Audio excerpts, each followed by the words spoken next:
Good morning. It's a windy one and a rainy one. I might blur away at one point, but I'm still here doing the live video. It's actually stopped raining a little bit-ish.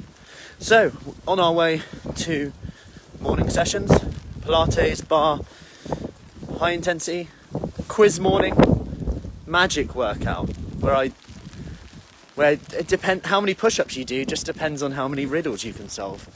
Simple as that. All good fun. Morning, Julia.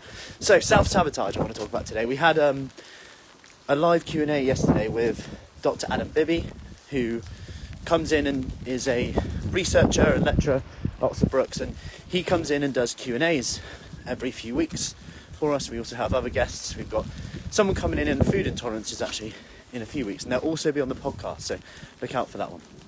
Anyway, so what actually is self-sabotage and why do we do it? Well, self-sabotage we can often use that and label it, but some would argue it doesn't actually exist, because everything we do because we value that behaviour more than the opposite. So if we decide to eat when we're not hungry, we just value it more. We put more value on the instant gratification. That's okay at that time. That's just the way it is. If we put off the exercise because we value more time in bed, that's fine at that time too. Sometimes we have to look at what we value. Now, there's many reasons why we self-sabotage. I know I'm pitch black at the moment. It could be pressure from friends, family. It could be that you feel the need to eat a certain way around certain people.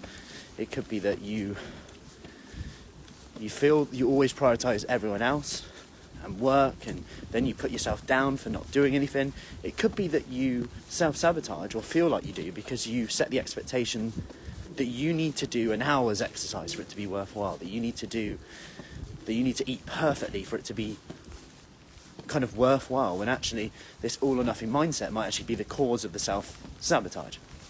So there's lots of reasons why we do it. So I just want to speak about a few ways that you can change your physiology, change your energy, and kickstart the way you feel, and use this as an opportunity. So when you find that trigger, when you get that trigger of self-sabotage, you can put these into place. So, number one, the fastest way to change the way you feel is to change your physiology.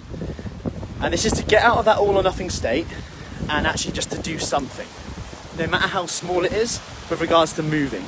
You know, we all say things like, oh, sleep on it, just go for a walk, see how you feel then, you know, when we're speaking to people.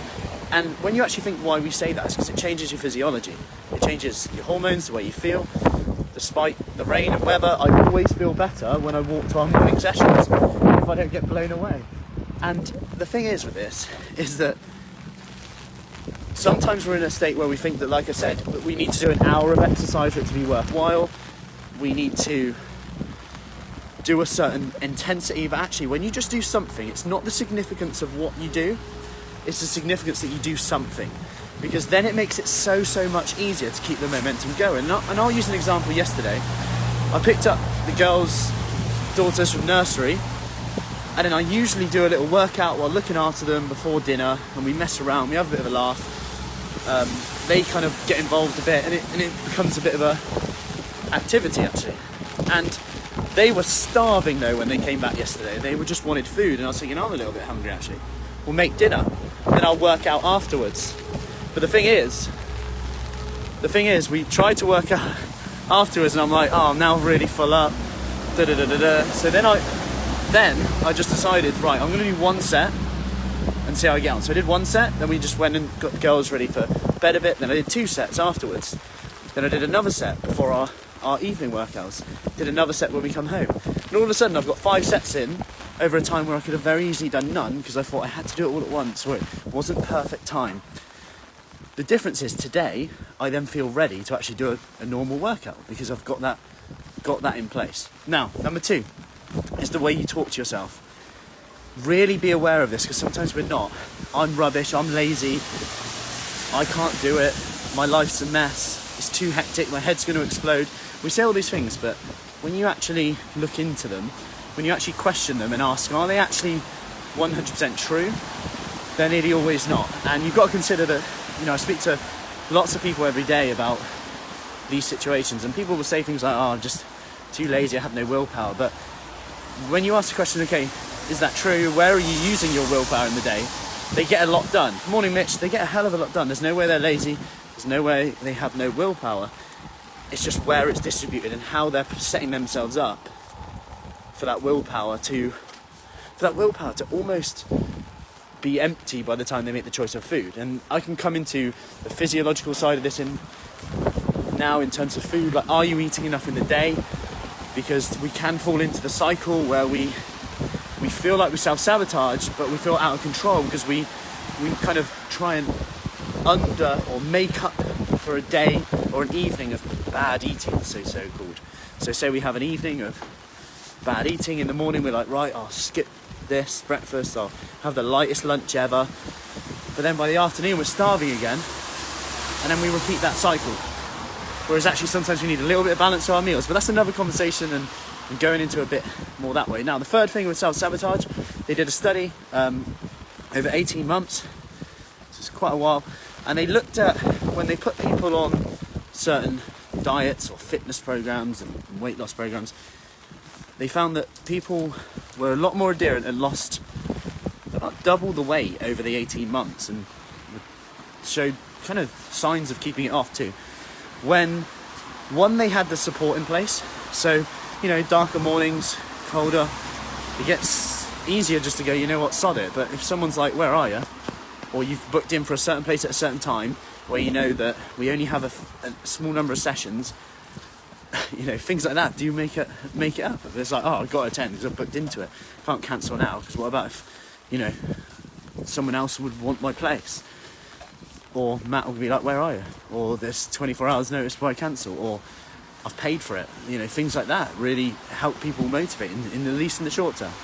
Now, when you then look at the angle of why they succeeded, it was also that they had a self-monitoring technique. So something we use in our Kickstart program is food, fitness and focus. So we have 3 habits that you stick to each day. It can be as small or as big as you want them. We go over that in the one-to-one. And these can range from only sitting down when you eat, tracking calories. In this study, it was tracking calories. They wrote, or writing down what you eat before you eat it. Why do you think I say before you eat it? Yeah. Just to trigger it. It could be that you plan your snacks out. It could be that you only track calories of the food you eat after your evening meal. All of a sudden, you become a bit more aware of what you're doing. And all of a sudden, like one of the ladies found who did that, she was like, wow, you know what? I used to eat like 600 calories on an evening and not really enjoy it. Little did I know, I could have just had carbs at my lunch and felt really satisfied. Imagine that. So, I hope that helps. Be kind to yourself. Don't beat yourself up for every mistake you make. You wouldn't beat your friend up for that, I hope. And just know that momentum is key. It's not going to be an overnight thing. Small steps, day by day, 1% better each day. Don't overwhelm yourself. Hope that helps. We are off for our sessions. I've gone past Specsavers today. It's normally my cue to wrap it up. I got a bit carried away. So we're nearly there now. I just about got here without being blown over. And I'm stayed relatively dry, so I'd say that's a success. Anyway, if you want more information about our 28-day Kickstart, our last start date is the 5th of October for October. Then it won't be till November. So, any more questions, let me know. And have a lovely day, okay? Speak soon.